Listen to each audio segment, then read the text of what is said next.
Good afternoon. Thank you for joining us on Across the Fence. I'm Jolie Whitney. For many Vermonters, it's not Christmas time until you head out to the tree farm to choose and cut a Christmas tree.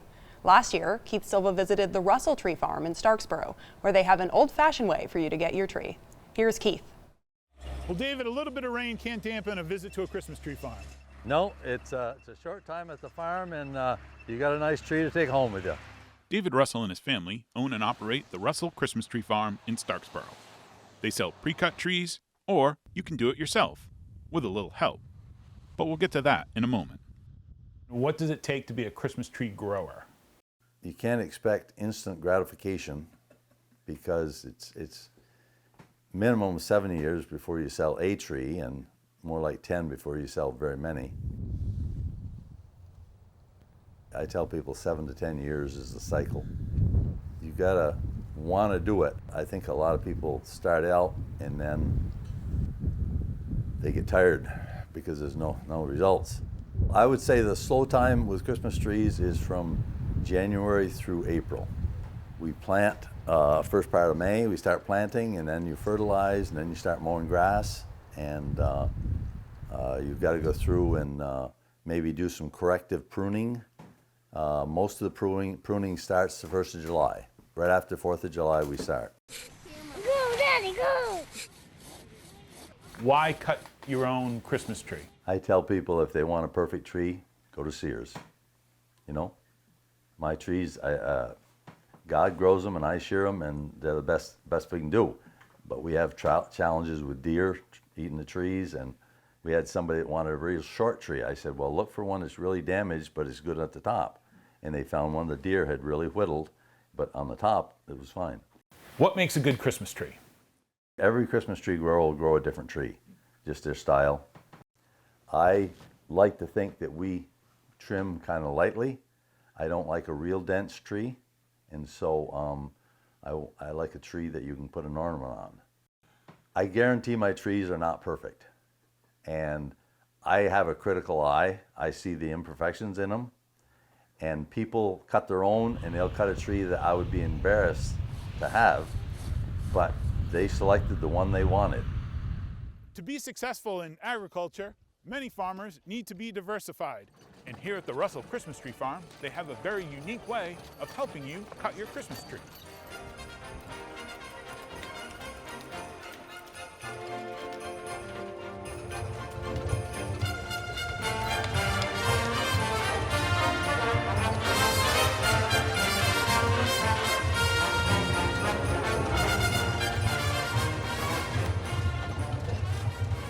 What came first, the horses or the trees? And I grew up with horses, and we didn't have much. We used to get our firewood out with the horses, but there's not a lot of other things you can do with the horses to justify feeding them all year long. So we love having horses around. When David hands over the reins to his grandson Brandon to help drive the team, you'll find David at the top of the barn, making garland. His brother Howard is often up there too, helping make wreaths. Just trying to do what we're able to do with the product we have and generate some more money with it, and people are looking for it, so I try to fill the need. That do-it-yourself approach helps define this agricultural business. Russell hopes his can-do approach extends to his customers, who, like him, want to build Christmas traditions and memories. I still remember cutting a Christmas tree with my dad. And I think we're losing traditions for families, and I want to give them a tradition that their kids will remember, And so that's where I get my satisfaction out of people that appreciate that and come and shake my hand and thank me for doing it, because they're here with their family and they want to keep that tradition going. In Starksboro, I'm Keith Silva with Across the Fence. Bookings for horse-drawn rides are limited, so visit the website on your screen to make a reservation. And even when the horses are in the barn, Russell Tree Farm is open for business. From a holiday pastime for the whole family to a winter activity that everyone hopes to avoid, there's nothing quite like the solitude and beauty of walking or skiing through the snow or cold on a winter's day. But accidents do happen. And if you're injured in the backcountry, then Pat Malone or one of the first responders he trained over a 25-year career at UVM is someone you want by your side. Here's our Ben Willis with that story. 1, 2, 3, up. Stop the bleeding and manage your microenvironment. For over 25 years, Pat Malone has been teaching a wilderness first responder course at UVM. He was walking on a sunrise hike and he fell and he hurt somewhere his lower extremity. Maybe get 2 people on the hypo wrap, right? See how you're dividing your resources? Yeah. More and more people are engaging in recreational activities in the out of doors or the wilderness. I certainly believe that's true in Vermont with advances of equipment, the fact that everybody had to stay inside during COVID and now they're outside has caused an increase in the number of people out in the wilderness, outside, and with more people doing more activities, you would naturally have more injuries. What would you say one of the common mistakes are that people make when they're venturing out into our wilderness areas? So I think in Vermont, the biggest mistake people make that I hear about from members in the emergency service community is that they don't realize Vermont could be a wilderness. Out of bounds at Killington or any of our ski areas are true wilderness. And people don't realize that, and I don't believe they're prepared adequately. I think a lot of people don't have any training, and they certainly don't have the supplies or gear that they need to manage emergencies. Simple things, extra water, an extra layer to put on if they're lost. Today, students take Pat's course here at the Rowell Building on the UVM campus. Everybody ready? Okay. You're not going to do this in Rowell 111 in nice temperature conditions, well lit. This could be outside. It could be on the side of a ski slope. It could be in the woods. It could be at night.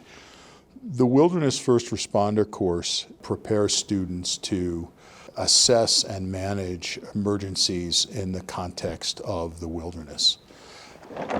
For many students, the highlight of Pat's course is the fieldwork, where they will spend a day training on various scenarios.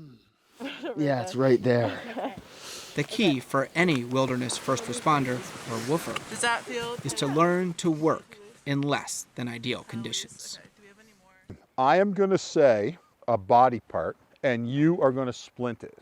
You have to use non-emergency care equipment to splint it. Left, wrist, forearm.